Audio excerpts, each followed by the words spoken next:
안녕하세요. 가자연세병원 정형외과 전문의 임경환입니다.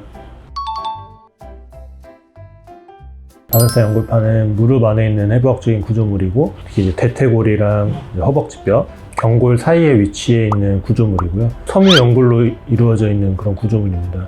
모양 자체가 이제 위에서 봤을 때 C자형으로 생겨가지고 초승달 모양이라고도 생겨서 바늘살 연골판이라고 하고, 주로 이제 그 역할은 연골을 보호하는 역할을 하고요. 무릎에 가해지는 그런 충격을 완화해주거나 충격을 흡수해주거나 무릎의 안정성에 이제 영향을 주는 구조물입니다.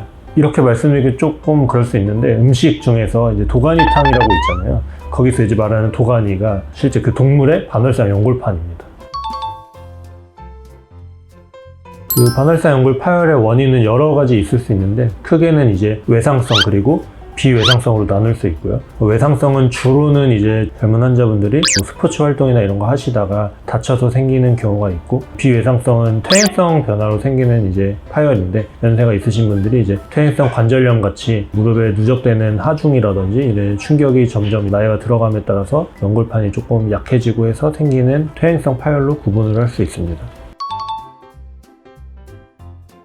가장 이제 흔하게 생기는 증상은 이제 통증, 당연히 통증이 생길 수 있고, 그리고 무릎이 붓는 증상.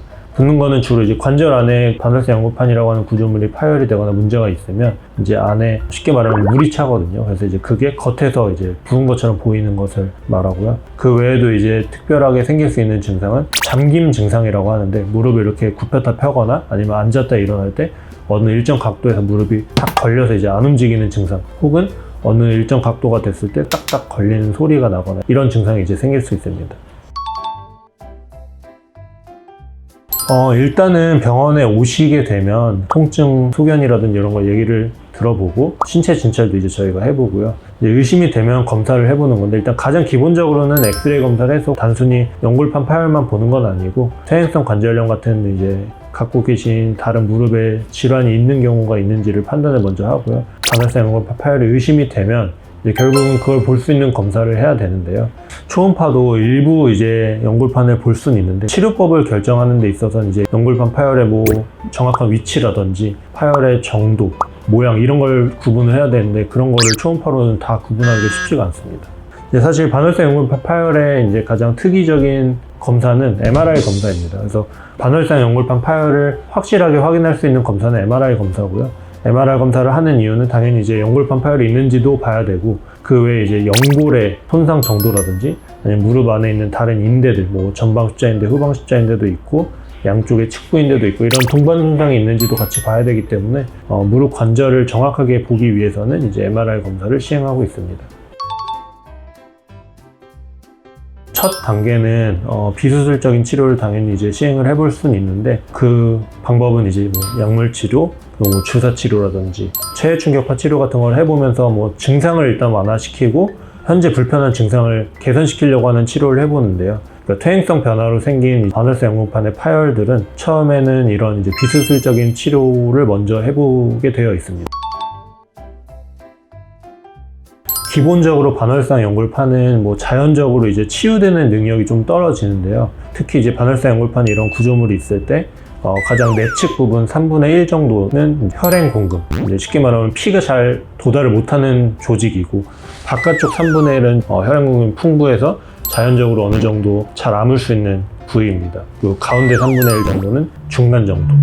혈행 공급이 풍부하지 않은 곳에 파열이 있다면 사실 그거는 이제 자연적으로 치유가 안 되기 때문에 계속 그 상태, 파열된 상태로 남아있게 되거든요. 이제 그런 상태로 남아있다 보면은 그 모양에 따라서는 그 파열된 부위가 이렇게 나풀나풀 움직이면서 통증도 유발할 수 있고, 바늘살 연골판의 기능 자체가 위아래에 있는 연골을 보호해줘야 되는데, 계속 그게 이제 불안정하게 움직이게 되면은 연골도 망가뜨려서 이제 나중에 그 상태로 시간이 지나면 퇴행성 관절염 같이 이제 그런 질환을 유발시킬 수 있기 때문에, 그런 경우를 잘 판단을 해서 이제 수술적인 치료를 언제 할지를 결정을 하게 됩니다. 파열대 위치 같은 경우는 바늘살 연골판이 앞이랑 뒤쪽에는 뼈에 부착되는 부분이 있는데 기시부라고 하거든요. 그럼 기시부 파열이 있는 경우는 아예 이제 연골판이 뜯어져 버려서 불안정하게 돼버리기 때문에 통증 증상도 그렇지만 이제 추후에 문제가 될 수 있어서 그런 경우는 이제 꼭 수술을 하게 되고요. 종파열이거나 양동이 손잡이성 파열이라고 해서 파열된 부위가 뒤집혀서 끼어 있는 경우가 있어요. 종파열은 이제 파열 자체가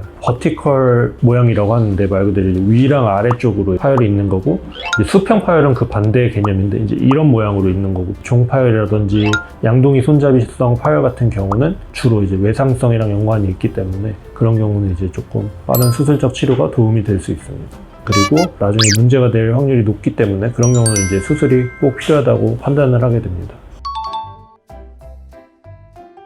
연골판 파열을 수술하는 경우는 이제 두 가지 정도로 나눌 수 있는데요. 하나는 이제 연골판 부분 절제술을 하는 거고, 두 번째는 봉합술을 하는 거입니다.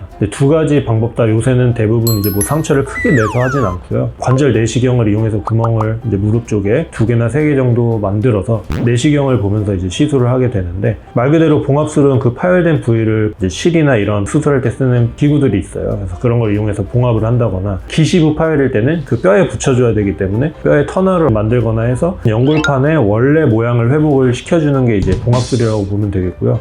봉합을 해놓기는데 그 실로만 그냥 꾸며놓는다고 이제 끝나는 게 아니고 치유가 돼서 아물어야 되는데, 그게 잘 안 되는 경우는 그 혈행 공급이 풍부하지 않은 부분에 파열이 있을 때는 사실 봉합을 해도 결국 의미가 없어서 다시 파열이 되고 하거든요. 그런 의미 없는 조직, 추후에 문제를 발생시킬 수 있는 조직들이기 때문에 그런 걸 이제 잘라주는 거를 부분 절제술, 흔히 뭐 다듬어 준다고 표현을 하거든요. 오돌토돌하고 이렇게 나풀거리는 연골판 부분을 다듬어 주는 거를 반월상 연골판 부분 절제술이라고 합니다. 그 정도에 따라서, 잘라내는 정도에 따라서 뭐 부분 절제술, 전 절제술, 그 사이 정도는 뭐 아전 절제술 이렇게 표현을 하고 있고요.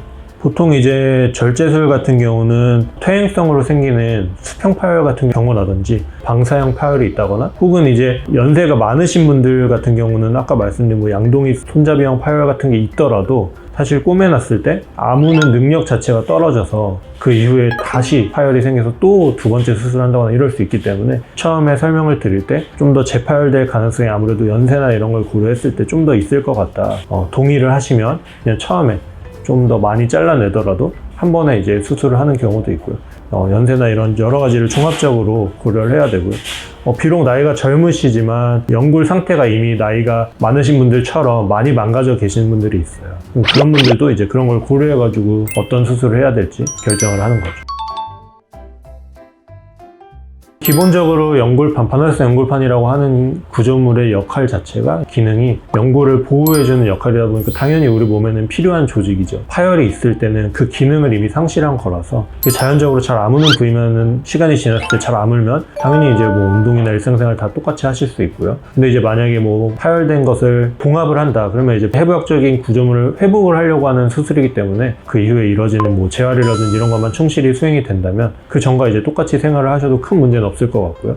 대신에 이제 만약에 아까 말씀드린 방법 중에 절제술, 부분 절제술을 한다고 하면 물론 이제 그 절제술의 정도에 따라서도 좀 차이가 있겠지만 어쨌든 이상 있는 부위를 잘라낸 거니까 연골판의 기능이 조금 당연히 떨어질 수 있어요. 연골을 보호해주는 기능이 떨어지기 때문에 그 이후에 퇴행성 관절염이 원래 자기가 생겨야 된 나이보다 조금 일찍 생기거나 이럴 가능성은 물론 있지만, 보통 이제 뭐 부분 절제술을 한다고 해서 그 가능성이 높아지거나 이런 건 아니라서 기본적인 연골 보호 효과가 떨어지는 건 맞지만 일반적으로 하는 정도라고 생각을 했을 때 뭐 일상생활을 못 한다거나 운동을 하면 안 된다 이렇게 보긴 힘들고요. 뒤에서도 말씀드리겠지만 재활 과정 그런 게 좀 필요할 것 같고, 현재 상태를 가장 잘 아는 거는 주치의분이기 때문에 주치의랑 상의하에 뭐 어느 운동을 하는 게 좋겠다 이런 걸 결정을 하는 게 가장 좋을 것 같습니다. 이제 연골판 파열이 있는 환자분 혹은 뭐 연골판 파열로 수술을 받으셨던 분들의 공통적인 관심사는 결국은 이제 퇴행성 관절염이 안 생기게 혹은 뭐 최대한 늦추게, 그리고 현재 증상이 안 생기게 하는 방법들을 궁금해 하실 것 같은데, 결국은 가장 중요한 건 이제 무릎의 어떤 관절에 좋지 않은 습관들을 자제하는 게 가장 중요할 것 같아요. 흔히 말하는 쪼그려 앉는다거나 양반다리 한다거나 무릎 꿇고 앉는다거나 이런 동작들은 정말 이제 안 좋은 동작들이라서 일하시거나 이럴 때 주의하시는 게 좋겠고요. 그 외에 외에도 이제 계단이라든지 등산할 때 이렇게 오르막 내리막이 여러 번 급하게 이제 반복되는 행동들은 당연히 이제 관절 연골에도 안 좋기 때문에 이제 무릎에 체중 부하가 일반적으로 걷는 것보다 많이 걸리게 되거든요. 당연히 연골판 파열이 있으셨던 환자분들한테는 안 좋을 수밖에 없고요. 이런 것들을 이제 좀 자제하시는 게 좋겠고, 도움이 되는 거는 당연히 이제 무릎 주변에 있는 근력 강화를 하는 게 똑같은 문제가 있더라도 증상이 덜 나타나게 하거나 추후에 이제 진행되는 걸 최대한 늦추게 하는 데 중요한 방법이라서 허벅 앞쪽 대퇴사두근이라든지 뒤쪽에 이제 대퇴이두근, 햄스트링이라고 하죠. 그런 걸 이제 근력을 강화시키면 도움이 되실 거고요. 무릎은 어쨌든 체중이 실리는 관절이기 때문에 만약에 본인이 과체중이거나 비만이거나 하신 분들은 체중 조절을 하시는 게 가장 도움이 될 것 같습니다.